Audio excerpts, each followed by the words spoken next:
ومن يرغب عن ملة إبراهيم إلا من سفه نفسه وَلَقَدِ اصْطَفَيْنَاهُ فِي الدُّنْيَا وَإِنَّهُ فِي الْآخِرَةِ لَمِنَ الصَّالِحِينَ۔ اب کون ہے جو ابراہیم کے طریقے سے نفرت کرے؟ جس نے خود اپنے آپ کو حماقت و جہالت میں مبتلا کر لیا ہو، اس کے سوا کون یہ حرکت کر سکتا ہے؟ ابراہیم تو وہ شخص ہے جس کو ہم نے دنیا میں اپنے کام کے لیے چن لیا تھا اور آخرت میں اس کا شمار صالحین میں ہوگا۔ اذ قال له ربه اسلم قال اسلمت لرب العالمین۔ اس کا حال یہ تھا کہ جب اس کے رب نے اس سے کہا مسلم ہو جا تو اس نے فوراً کہا میں مالک کائنات کا مسلم ہو گیا۔ مسلم ہو جا، مسلم وہ جو خدا کے آگے سر اطاعت خم کر دے، خدا ہی کو اپنا مالک، آقا، حاکم اور معبود مان لے، جو اپنے آپ کو بالکلیہ خدا کے سپرد کر دے اور اس ہدایت کے مطابق دنیا میں زندگی بسر کرے جو خدا کی طرف سے آئی ہو۔ اس عقیدے اور اس طرز عمل کا نام اسلام ہے، اور یہی تمام انبیاء کا دین تھا جو ابتدائے آفرینش سے دنیا کے مختلف ملکوں اور قوموں میں آئے۔ وَوَصَّى بِهَا إِبْرَاهِيمُ بَنِيهِ وَيَعْقُوبُ يَا بَنِيَّ إِنَّ اللَّهَ اصْطَفَى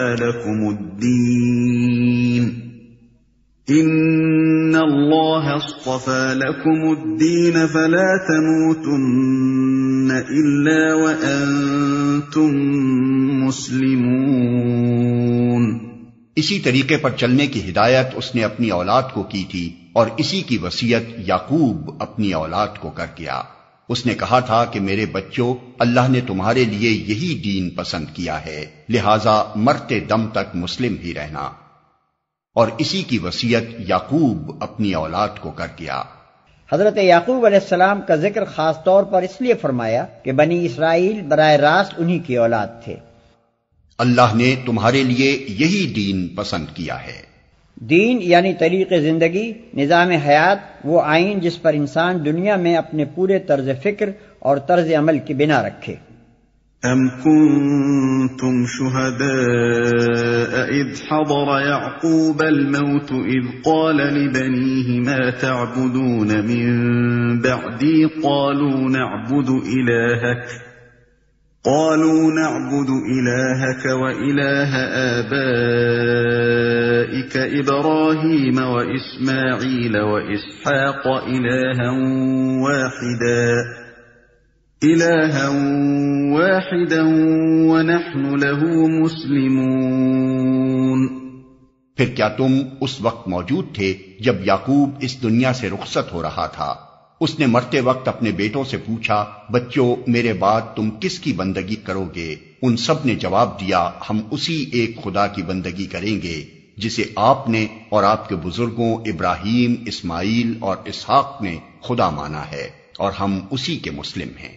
بائبل میں حضرت یعقوب علیہ السلام کی وفات کا حال بڑی تفصیل سے لکھا گیا ہے، مگر حیرت ہے کہ اس وصیت کا کوئی ذکر نہیں ہے۔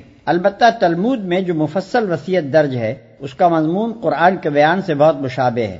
اس میں حضرت یعقوب علیہ السلام کے یہ الفاظ ہمیں ملتے ہیں: خداوند اپنے خدا کی بندگی کرتے رہنا، وہ تمہیں اسی طرح تمام آفات سے بچائے گا جس طرح تمہارے آباء و اجداد کو بچاتا رہا ہے۔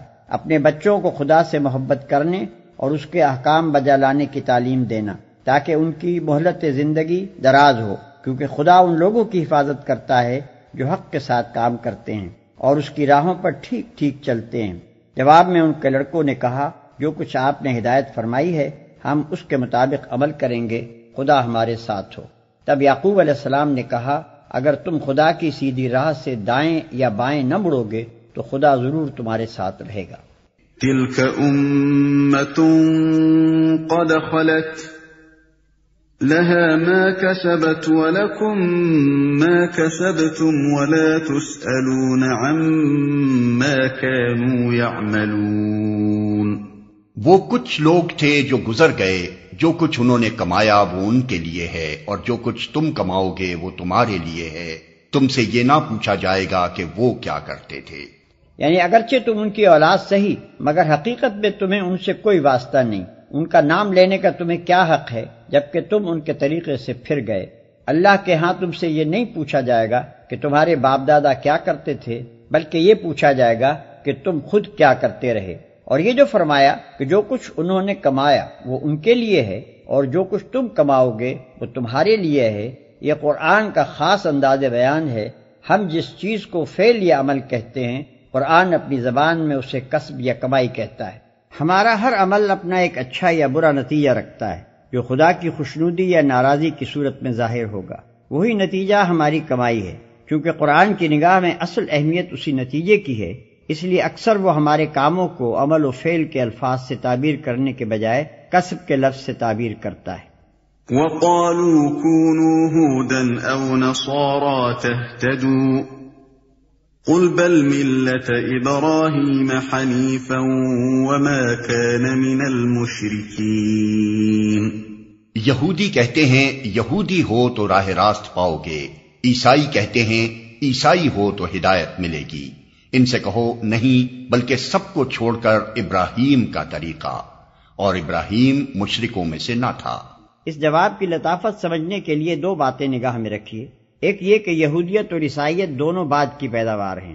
یہودیت اپنے اسلام اور اپنی مذہبی خصوصیات اور رسوم و قواعد کے ساتھ تیسری چوتھی صدی قبل مسیح میں پیدا ہوئی، اور عیسائیت جن عقائد اور مخصوص مذہبی تصورات کے مجموعے کا نام ہے وہ تو حضرت مسیح علیہ السلام کے بھی ایک مدت بعد وجود میں آئے ہیں۔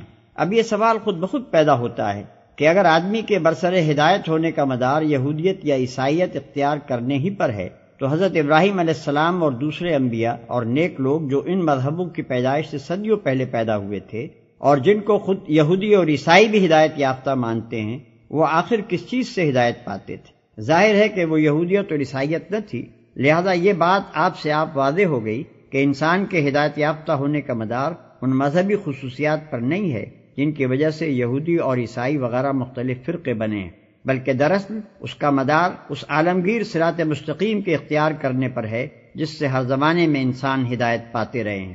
دوسرے یہ کہ خود یہود و نصارہ کی اپنی مقدس کتابیں اس بات پر گواہ ہیں کہ حضرت ابراہیم علیہ السلام ایک اللہ کے سوا کسی دوسرے کی پرستش، تقدیس، بندگی اور اطاعت کے قائل نہ تھے، اور ان کا مشن ہی یہ تھا کہ خدائی کی صفات و خصوصیات میں اللہ کے ساتھ کسی اور کو شریک نہ ٹھہرایا جائے۔ لہذا یہ بالکل ظاہر ہے کہ یہودیت اور نصرانیت دونوں اس راہ راست سے منحرف ہو گئی ہیں جس پر حضرت ابراہیم علیہ السلام چلتے تھے، کیونکہ ان دونوں میں شرک کی آمیزش ہو گئی ہے۔ قولوا آمنا بالله وما أنزل إلينا وما أنزل إلى إبراهيم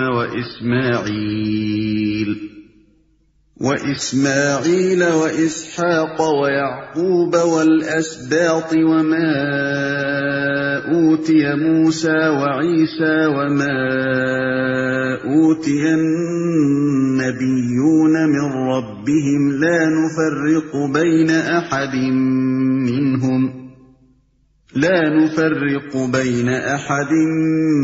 منهم ونحن له مسلمون۔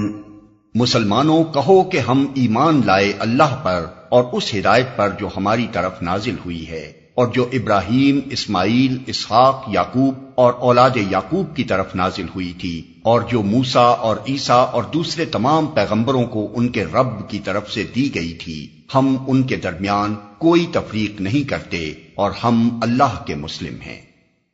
ہم ان کے درمیان کوئی تفریق نہیں کرتے۔ پیغمبروں کے درمیان تفریق نہ کرنے کا مطلب یہ ہے کہ ہم ان کے درمیان اس لحاظ سے فرق نہیں کرتے کہ فلاں حق پر تھا اور فلاں حق پر نہ تھا، یا یہ کہ ہم فلاں کو مانتے ہیں اور فلاں کو نہیں مانتے۔ ظاہر ہے کہ خدا کی طرف سے جتنے پیغمبر بھی آئے ہیں سب کے سب ایک ہی صداقت اور ایک ہی راہ راست کی طرف بلانے آئے ہیں، لہذا جو شخص صحیح معنی میں حق پرست ہے اس کے لیے تمام پیغمبروں کو برحق تسلیم کیے بغیر چارہ نہیں۔ جو لوگ کسی پیغمبر کو مانتے اور کسی کا انکار کرتے ہیں وہ حقیقت میں اس پیغمبر کے بھی پیرو نہیں ہیں جسے وہ مانتے ہیں، کیونکہ انہوں نے دراصل اس عالمگیر صراط مستقیم کو نہیں پایا ہے جسے حضرت موسیٰ علیہ السلام یا عیسیٰ علیہ السلام یا کسی دوسرے پیغمبر نے پیش کیا تھا، بلکہ وہ محض باپ دادا کی تقلید میں ایک پیغمبر کو مان رہے ہیں۔ ان کا اصل مذہب نسل پرستی کا تعصب اور آباء و اجداد کی اندھی تقلید ہے، نہ کہ کسی پیغمبر کی پیروی۔ فَإِنْ آمَنُوا بِمِثْلِ مَا آمَنْتُمْ بِهِ فَقَدِ اهْتَدَوْا وَإِنْ تَوَلَّوْا فَإِنَّمَا هُمْ فِي شِقَاقٍ فَسَيَكْفِيكَهُمُ اللَّهُ وَهُوَ السَّمِيعُ الْعَلِيمُ۔ پھر اگر وہ اسی طرح ایمان لائیں جس طرح تم لائے ہو تو ہدایت پر ہیں، اور اگر اس سے منہ پھیریں تو کھلی بات ہے کہ وہ ہٹ دھرمی میں پڑ گئے ہیں، لہذا اطمینان رکھو کہ ان کے مقابلے میں اللہ تمہاری حمایت کے لیے کافی ہے، وہ سب کچھ سنتا اور جانتا ہے۔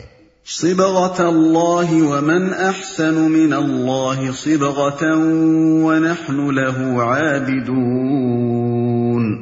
کہو اللہ کا رنگ اختیار کرو، اس کے رنگ سے اچھا اور کس کا رنگ ہوگا، اور ہم اسی کی بندگی کرنے والے لوگ ہیں۔ اللہ کا رنگ اختیار کرو۔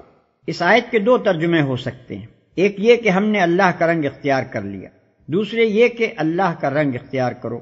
مسیحیت کے ظہور سے پہلے یہودیوں کے ہاں یہ رسم تھی کہ جو شخص ان کے مذہب میں داخل ہوتا اسے غسل دیتے تھے، اور اس غسل کے معنی ان کے ہاں یہ تھے کہ گویا اس کے گناہ دھل گئے اور اس نے زندگی کا ایک نیا رنگ اختیار کر لیا۔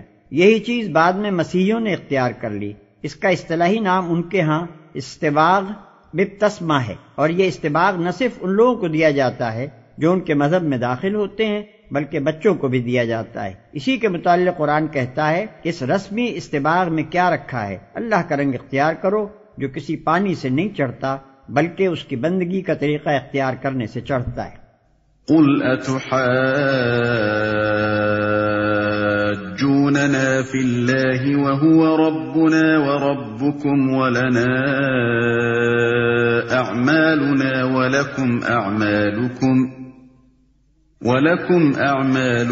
ونحن له مخلصون۔ اے نبی، ان سے کہو کیا تم اللہ کے بارے میں ہم سے جھگڑتے ہو، حالانکہ وہی ہمارا رب بھی ہے اور تمہارا رب بھی، ہمارے اعمال ہمارے لیے ہیں، تمہارے اعمال تمہارے لیے، اور ہم اللہ ہی کے لیے اپنی بندگی کو خالص کر چکے ہیں، ہمارا رب بھی ہے اور تمہارا رب بھی۔ یعنی ہم یہی تو کہتے ہیں کہ اللہ ہی ہم سب کا رب ہے اور اسی کی فرمانبرداری ہونی چاہیے۔ کیا یہ بھی کوئی ایسی بات ہے کہ اس پر تم ہم سے جھگڑا کرو؟ جھگڑے کا اگر کوئی موقع ہے بھی تو وہ ہمارے لیے ہے نہ کہ تمہارے لیے، کیونکہ اللہ کے سوا دوسروں کو بندگی کا مستحق تم ٹھہرا رہے ہو نہ کہ ہم۔ اتحاجوننا فی اللہ کا ایک ترجمہ یہ بھی ہو سکتا ہے کہ کیا تمہارا جھگڑا ہمارے ساتھ فی سبیل اللہ ہے؟ اس صورت میں مطلب یہ ہوگا کہ اگر واقعی تمہارا یہ جھگڑا نفسانی نہیں ہے بلکہ خدا واسطے کا ہے تو یہ بڑی آسانی سے طے ہو سکتا ہے۔ ہم اللہ ہی کے لیے اپنی بندگی کو خالص کر چکے ہیں، یعنی تم اپنے اعمال کے ذمہ دار ہو اور ہم اپنے اعمال کے۔ تم نے اگر اپنی بندگی کو تقسیم کر رکھا ہے اور اللہ کے ساتھ دوسروں کو بھی خدائی میں شریک ٹھہرا کر ان کی پرستش اور اطاعت بجا لاتے ہو تو تمہیں ایسا کرنے کا اختیار ہے۔ اس کا انجام خود دیکھ لو گے۔ ہم تمہیں زبردستی اس سے روکنا نہیں چاہتے، لیکن ہم نے اپنی بندگی، اطاعت اور پرستش کو بالکل اللہ ہی کے لیے خالص کر دیا ہے۔ اگر تم تسلیم کر لو کہ ہمیں بھی ایسا کرنے کا اختیار ہے تو خواہ مخواہ کا یہ جھگڑا آپ ہی ختم ہو جائے۔ ام تقولون ان ابراہیم واسماعیل واسحاق ویعقوب والاسباط كانوا هودا او نصارا قل اانتم اعلم ام اللہ ومن اظلم ممن كتم شهادة عنده من اللہ وَمَا اللَّهُ بِغَافِلٍ عَمَّا تَعْمَلُونَ۔ یا پھر کیا تمہارا کہنا یہ ہے کہ ابراہیم، اسماعیل، اسحاق، یعقوب اور اولاد یعقوب سب کے سب یہودی تھے یا نصرانی تھے؟ کہو تم زیادہ جانتے ہو یا اللہ؟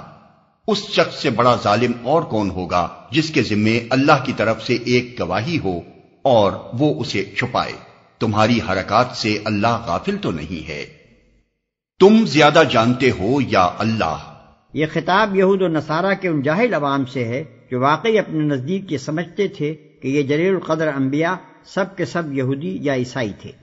تمہاری حرکات سے اللہ غافل تو نہیں ہے۔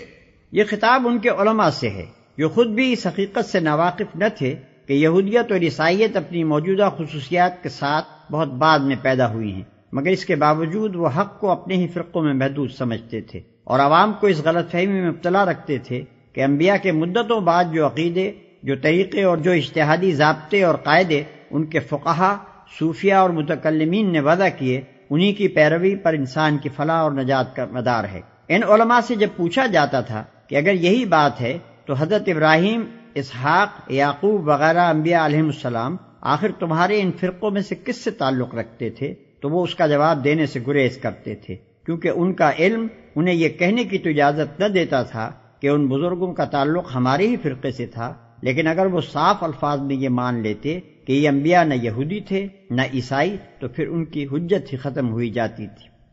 تلك أمة قد خلت لها ما كسبت ولكم ما كسبتم ولا تسألون عما كانوا يعملون۔ وہ کچھ لوگ تھے جو گزر چکے، ان کی کمائی ان کے لیے تھی اور تمہاری کمائی تمہارے لیے، تم سے ان کے اعمال کے متعلق سوال نہیں ہوگا۔ تعلق سوال نہیں ہوگا۔